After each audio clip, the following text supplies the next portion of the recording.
برنامج قودنتا وزارة waxbarashada iyo adiga madaxweynaha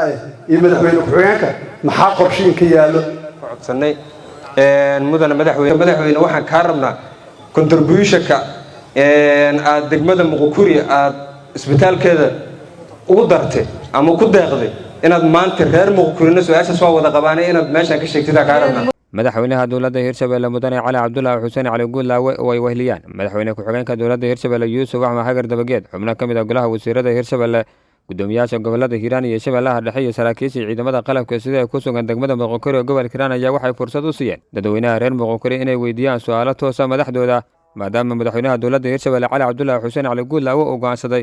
in nuglaanta shacabka ka warqabkooda wanaajinta bulshada iyo horumarka dalka hirgelinta mashaariic fuusha iyo waliba hawl iyo hufnaan daacad laga yahay taasoo qayb ka ah asaamaha looga baahan yahay hogaamiyaha wanaagsan ujeedka kulankan dawladda iyo dadweynaha Hirshabelle ka qabsoomay degmada Muqokuri gobolka Hiiraan ayaa ahaa isxog wareysi ku saabsan mashaariicda horumarinta ah ee laga hirgeliyay degmada Muqokuri gobolka Hiiraan iyadoona si gaar ah kulankan diiradda lagu saaray sidii loo xoojin lahaa wadajirka iyo midnimada bulshada iyo isku xirka maamulka Muqokuri iyo dadweynaha sidii wadajir uga shaqayn lahaayeen maamul iyo shacab amniga horumarka dawladnimada iyo gaarsiinta bulshada adeegyada aasaasiga ah nolosha bulshada iyadoo loo marayo kalsooni dhiska shacabka iyo hay'adaha dawladda Hirshabelle si adeegyada dawliga u gaaraan bulshada ku nool deegaanada dawlad goboleedka Hirshabelle gobol degmo iyo tuulo sidoo kale kulanka ayaa inta uu socday waxa la soo qaaday siyaasadda ama istiraatiijiyadda dawladdu ay ka leedahay dhismaha golaha deegaanka xoojinta iyo horumarka arrimaha caafimaadka waxbarashada maamul wanaagga iyo soo kabashada dhaqaalaha soo qaybgalayaasha kulanka dawladda iyo dadweynaha ka dhacay degmada Muqokuri ayaa su'aalo ku saabsan baahiyaha bulshada iyo talooyinba la wadaagay madaxweynaha dawladda Hirshabelle xubnaha golaha wasiirada iyo mas'uuliyiinta maamulada gobolada Hiiraan iyo Shabeellaha Dhexe ka qayb galay kulanka dawladda iyo dadweynaha ka qabsoomay degmada Muqokuri su'aashaydu waxay tahay maxay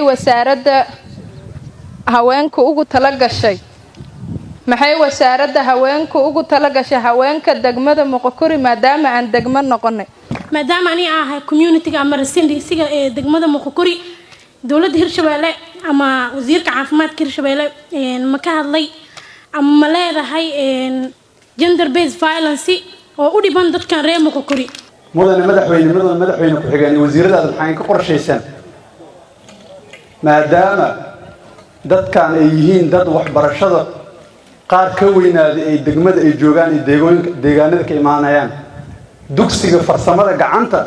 maxaa in ka qorsheysan bar ama baraale sameeyay oo 4 sano ardayda lagu soo dhisaa dadka si weyn joogo barnaamijka qoodinta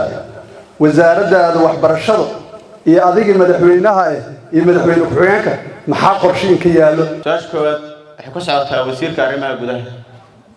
Muqokuri waxay degmo tahay waxay xor tahay in ku dhow 2 sano 2 bilood ka dhima tahay degmana waxay tahay in ku dhow 1 sano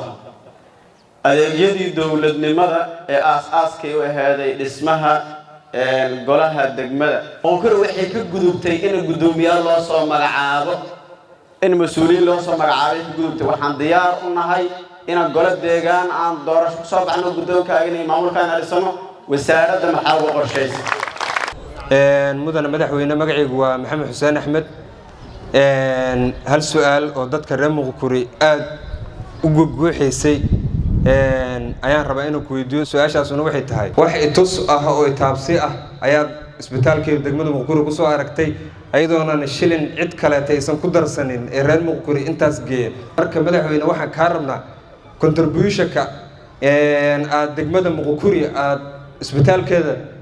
ugu dartay ama ku deeqday inaad maanta reer Muqokurina su'aasha soo wada qabaanay inaad meeshan ka sheegtid ka rabnaa madaxweynaha dawladda Hirshabelle mudane Cali Cabdullaahi Xuseen Cali Guulaawe oo uga mahad celiyay bulshada reer Muqokuri su'aalaha ay weydiiyeen iyo talooyinka wanaagsan ay soo jeediyeen ayaa ballan qaaday inuu ka qayb qaadan doono dhismaha isbitaalka degmada Muqokuri oo si iska wax u qabsaa iminka ay ku dhisayaan dadweynaha reer Muqokuri waa bilaaw muddada degmada lagu dhawaaqay waad ogeedeen intii ka horeeyadana anagoo tuuto wadanay waxaan idin la jirnay dagaala lagu jiray waa naga go'an tahay bulshada dalku waa federaal in loo daadejiyo dawladnimada hoos hadday maamul tahay iyo hadday adeeg bulshada tahayba waa loo daadejinaa tuulo kastana waxay rabto oo xaq u leedahay waa helaysaa laakiin waxaan nagu yaray waqtiga waxaan ka aadnay degmadii ayaan toos u abaarnay si loo helo aas-aaskii degmada hadday tahay xafiismankii maamulka ku shaqay lahay hadday iskoolkan aan dhex fadhino tahay hadday saldhig tahay hadday maxkamad tahay waxaan go'aansanay inaan koobal baahida degmada iyo magaalada meesha u weyn in la abaaro laakiin intaad noo sheegteen annaguna waa ognahay qorshaana waa noogu jiraan tuulo kastana in biyo laga helo oo noloshii adeega bulshada guud ahaan laga helaan rabnaa iidan haddii ilaahay raalli ka noqdo waa ku jirnaa qorshayna noogu jirta haddii ilaahay yiraahdo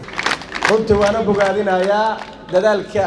ummadda ku nool degmadan dal iyo dibadadka ku abtirsada degmada Moqokuri isbitaalkaas gacanta ay ka geysteen waa ku amaana cid kastana waxay ka geysatay ilaahay ka abaal mariyo annagana lacagtaas lacag 20 kun aan ku diraynaa oo lagu kaalmaysto haddii ilaahay raalli ka noqdo insha Allah isbitaalka haday qalab tahay iyo haday daawo tahay iyo wax walba loo baahan yahay wasaaradda amaran siin haddana waa siinayna wasiil isbitaalkaas waxaan rabnaa inuu noqdo isbitaal degmada kaliya maahan degmooyinka ku hareeraysan oo dhan laga soo aado